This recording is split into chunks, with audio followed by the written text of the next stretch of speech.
सोने के सिंदूरवा ले ले भाभी बाड़ी खाड़ हो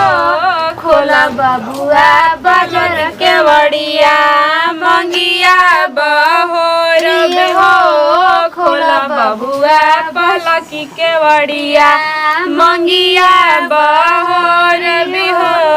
कैसे में खोली भाभी पलकी के वड़िया हो मोरा जांगे ओलरल बाड़ी ससुर जी के दियावा हो मोरा जांगे ओलरल बाड़ी ससुर जी के दियावा हो। चलिए हाँ घूमत रहू गली गली डोली चढ़ी आइलू उतर चला कन्या का चोला लइलू अरे देवजीरा गोला रखिए कर तारी चला कन्या का चोला लइलू तारी चला कन्या बक्सर में रहलू ता गली गली घुमलू तारी चला कन्या बड़ा चोला लइलू तारी चला कन्या। चलिए बनो हाँ हो गए हाँ हो गए सब विधि विधान हो गए चलो लोग अब घर में चलो लोग चलो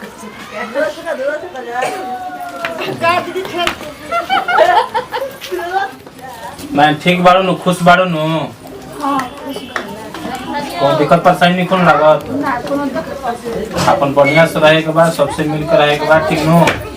आ कोनो चीज के टेंशन नहीं कर लेवे के घर में दीदी जितना बढ़िया मिलल बानी तो कोनो चीज हां कोनो चीज खाए पिए के मन होई अपन बोले के बाद नहीं धड़ ठीक नु तो ही हमारा खाए के मन करता है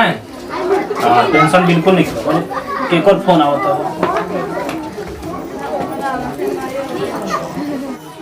जैन सर क्या लड़ाई हो गया है बॉर्डर पे ठीक है सर मैं अभी जस्ट आ रहा हूँ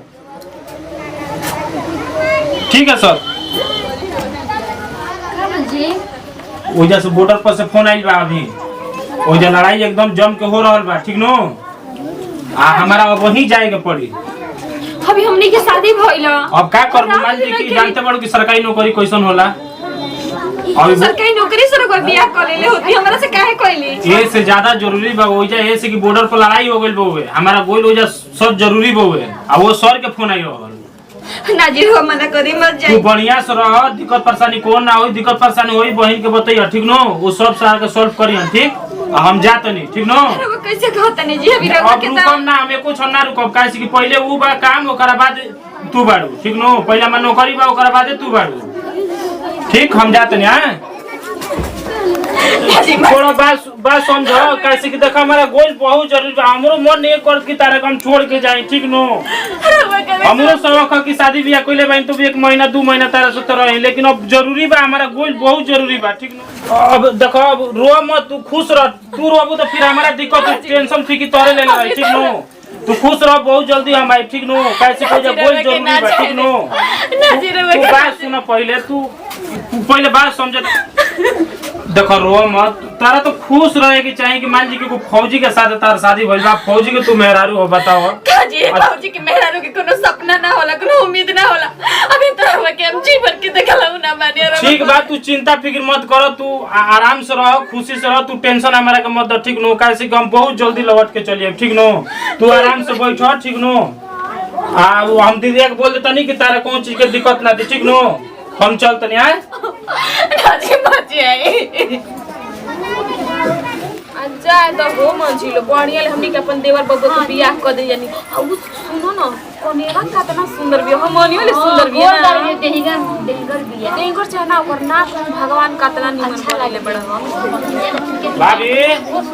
भाभी हां बेगवा तैयारी करइलु हां ई का हो गई बेगवा अरे हमार बॉर्डर पर से फोन आइला भाई का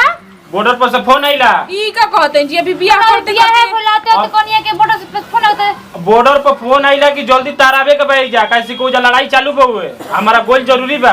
माना न कह दे कि 10 दिन के बाद माना कैसे करियो वो जब बहुत दिक्कत परेशानी चल रहल बा तो बॉर्डर पर तब ठीक है बाप देख जाए के पड़ी देखो बेगवा हमार कम से कम हम उनका के बताई नहीं है ठीक नो उनका के बढ़िया तरीका से रखियो लो मनियो लो ठीक नो आवत है कुछ कमी ना लग जाए जब तक हम नहीं किया तब तक उनका के ध्यान दियो लोग लड़ाई झगड़ा बिल्कुल मत करियो लो ई का कह दे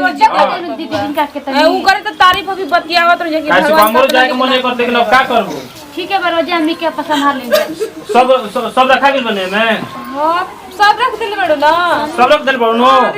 हमर चार्जरवा रखले बड़ो नो चार्जरवा जरूरी बा हां बा के पागल के बनी के नो कपड़ा उपड़ा सब बनो एक महीना में फिर देवर बाबू आ जाई हां ठीक के थिले दिवाली ले ठीक बा बढ़िया ले जाए ठीक नो ए जी मा जाए ना बस एक दिन रुक के जाए ठीक बा हम जाते हैं ठीक नो इनका पता ध्यान दियो लो तारा जोन चीज दिक्कत परेशानी लोग से बोलियो ठीक नो मोटवा दे हम बहुत जल्दी आई ठीक नो छुट्टी लेके हम कैसे आई वजह से ठीक हम ठीक बा हम चल तनी प्रणाम कर तनी अच्छा ठीक नो आ तू खुश रह ठीक नो बढ़िया तरीका से निरोग रह और जियत खात रह कोनो दिक्कत नहीं के हम बहुत जल्दी लौटब ठीक नो टेंशन मत ले चल तनी ट्रेन में देना पहुंच के फोन कर हम ट्रेन पकड़ा तो फोन करब हैं पहुंच जे तब हम फोन करब ठीक बा हम चल तनी हैं हां पागल है ना ए पागल हम भाई हमें समझ क्यों कर पागल हो हम बन ना हमनी के हैं चल हम चल आई गयो दादा छोड़ दो का करबू क्या देना पागल ये समझावे करे के ऐसा कर देबे का बनावे के का बना कोबी के बाटे सब्जी में अरे मजरू सुनो ना कोन है ना की करबे के आज 12-13 दिन बीतिए गइल तब का उनकर से कुछ मीठा बना लेवे हां कल का हारी डाली छोड़ दे बेरा हां कहां बड़ी उनका तनी बुलाओ ना ए कनिया को जी हम आइते रहन अरे ने बैठो कहता है ना बैठो मन नहीं थे लगत रहा से हमरो कोनो काम दे दी तनी से काम करही के बा हां तीनों के मिल के करल जे आज पहला दिन हनु ते काम करनु तल पूरी खीर कोई भी सब सोचे तानी ना खीर बनाए खीर बना दी हां खीर बन जाई हां पूरी खीर हम सोचे के हलवा ठीक है बा हम जाते नहीं राजू घर से थी दूसरा ले आवे 1 किलो लेन के 2 किलो अरे 1 किलो हो जाई हां तब कितना माल बने ये खाए वाला तो तू लोग सब बजे तक काट लो ठीक ना हम दूधवा ले आ जाता नहीं ठीक आ कुछ ना चीनी गुड़ बनो का चीनी गुड़ के गुड़ में के ठीक लगी तो गुड़ में आ जाता नहीं उनका आज के कहले दे कि आज हमरा घरे हमर कने में मुंह देख ले हम कितना सुंदर बाड़ी ठीक ना तो लाखों में पहन के और वो लोग तो लाखों में एक बहन मिलल बानी भगवान करके उनके नजर नहीं लगे हमरे घर ठीक बा तू लोग बतियाओ लोग हम दूधवा ले आवत ठीक ना ठीक बा तब हम सब्जी काट लेता नहीं हां सब्जी काट लो तब दीदी जी हम काटता नहीं ना दिन हम जान दल कोनिया हम दीदी बड़ा अच्छा मानी बड़ा हमके मन दिला करीला सास के नु बदले ये के बानी हम मनी के जान जी हो जानलू अब बड़ जेठवानी तो वो के सब बानी ना वो न कहला मैं सास के कमी हमनी के ना बुझाई सास नहीं थी तो सबके सब पूरा कर दिना हम तो कबो सोचलो ना रहनी तो मैं अच्छा हम देखा नहीं तो ये कहता नहीं है हां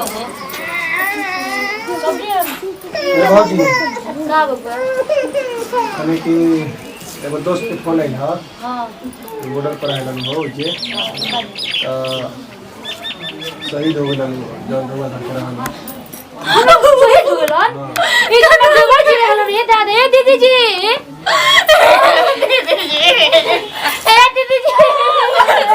हम कैसे जी बहुत जगह अरे दीदी जी का रोत है बाबा जल्दी के नहीं खेले दीदी तो ना सकेला हमरा के छोड़ के ना खेले वाला है इसके को पूरा देवर ना दीदी जी को बोली नहीं झूठ बात दीदी तो ना सकेला सही दोगी नहीं पे हम और घबरा रहे बहुत नहीं मत जाई बस मत करी हूं चिंता वाली हमरा के छोड़ के ना जा सके ओए कहां जाई हो दादा भी नया इधर बिया होइल मेरे राजी भाई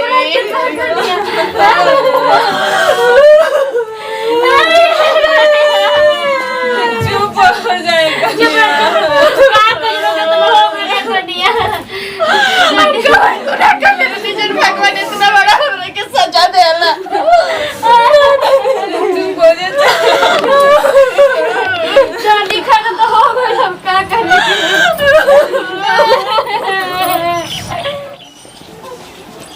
ये कपड़ा सब ले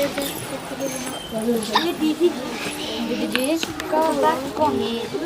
बहुत दिन से मैंने बात पेट में रखने का का बात बा बोला कुछ बुझा रहा कुछ देखलिए ना समझ रहा नहीं क्या होता अरे तू कहल कैसे थोड़ा खोल के कहा ना मैंने कहा चाहती नहीं है हम की देवर जी के नौकरी के लिए 10 लाख रुपया लगा दिया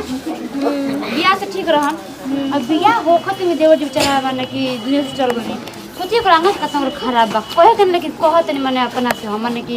ई तो हम बतिया हमरो मना में तनी तनी रहे लेकिन हम कहत ना रही रोज रोज सोची कि बियाह से पर ठीक रहन ठीक बियाह कहत होखत तो कर आवते एक बियाह माने ओही दिन है जगलन आखिर खबर आ गई हां ये दादा ठीक कहत रे ओकर के जे रखल अच्छा बात नहीं का आज अपन भतार के खुलस काल हमनियो के मत कोनो दिक्कत पहुंच उस जाए आदमी को मुंह देखल बेकार बटे यात्रा खराब हो जाला हमी के बाल बच्चा बा परिवार बा ना तो एक काम करे के नु आ देखते बाड़ू कि बियौती साड़ी अभी तक उतारत नहीं के कत मारल नहीं खन आ चमक धमक रहती है हां एक काम करे के नु जब तक घर में रही त नाश कर ले ओकरा के निकाल के भी फेंके के लछनी नस्काता अंगज के नीचे भी है चलो चलो चलो ओकरा छोड़े के नहीं ना छोड़ के नहीं करे के चल चल निकाल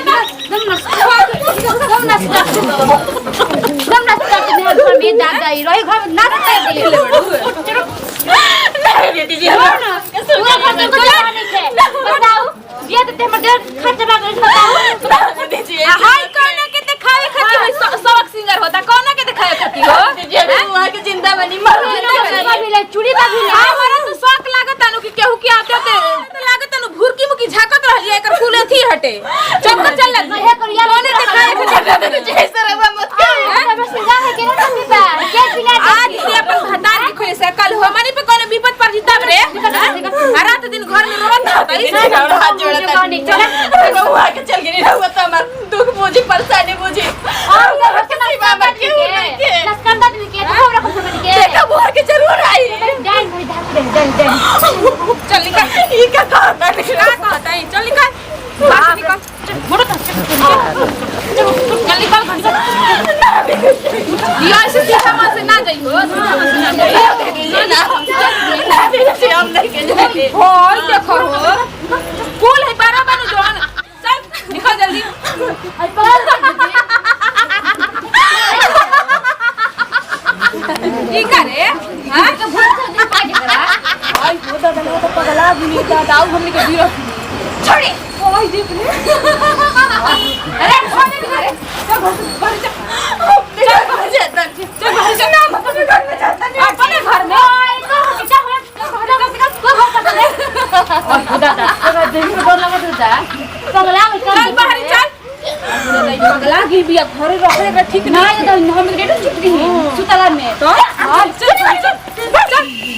निकल डरो लागता ये दादा भूत पर इतना न एकरा पे रहेला हैं राजा मेरे दादा ये गजब की हंसतिया ओने